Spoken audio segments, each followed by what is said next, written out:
30 წლის მამაკაცი პლევრიტული ხასიათის ტკივილით გულმკერდის მარცხენა ნახევარში.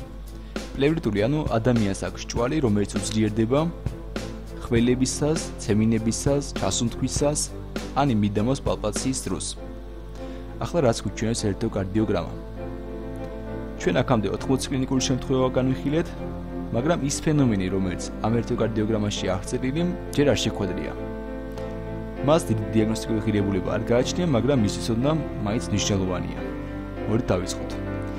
როგორც ხედავთ, გულის რიტმი არის სინუსური, რეგისტრირდება დადებითი უნიფორმული პეკბილები ყოველი QRS კომპლექსის წინ. გულის ერტული ღერძი ნორმალურია, გვაქვს დომინანტური ერკბილები პირველ, მეორე, მესამე განხრებში. ნორმალურია QRS კომპლექსებიც, როგორც ფორმით, ასევე ხანგრძლივობით.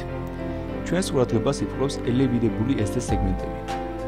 უпроსტად კი მათ წინ ეს კბილების რეგისტრაცია. აი, უფრო კაფეო ჩანს მესამე განხრაში. დარეგისტრირებული ეს კბილი და უფრო მაღალი დონე გამოსული ST სეგმენტი. ეს კბილი ელევაცია, ეს კბილი ელევაცია. ასევე ჩანს მე4-ში, მე5-ში და მცირედ მე6-შიც.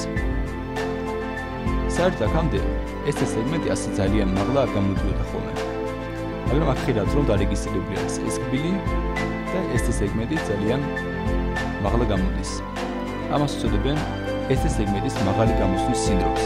ან ჩვენთან როგორც ცნობილია, ნაადრევი რეპოლარიზაციის სინდრომს. ეს სინდრომი ჩვეულებრივ ნორმის ვარიანტად განიხილება. მაგრამ ამ ელევაციების გამო საჭიროებს დიფერენცირებას მიოკარდიუმის სწავლ იმპაქტთან, მიოკარდიუმის იშემიასთან და პერიკარდიტთან. ჩვეულებრივ მიიჩნევა, რომ ამ სინდრომის მიზეზი არის მიოკარდიუმის სუბეპიკარდიული ნაწილების ადრეული რეპოლარიზაცია. რაც შეეხება მამაკაცის ტკივილს, ვინაიდან ეს ტკივილი არის პლევრიტული ხასიათისა, ამიტომაც ჩვენ უნდა კონცენტრირდეთ ფილტვის მიერ და არა გულის მიერ მიზეზებზე. ანუ აქ შეიძლება იყოს სასუნთქის სისტემის ინფექციური დაზიანება, მაგალითად პნევმონია, პლევრიტი, ფილტვის არტერიის თრომბოემბოლია ან პნევმოთორაქსი. ეს სამი შედარებით გავრცელებული მიზეზი.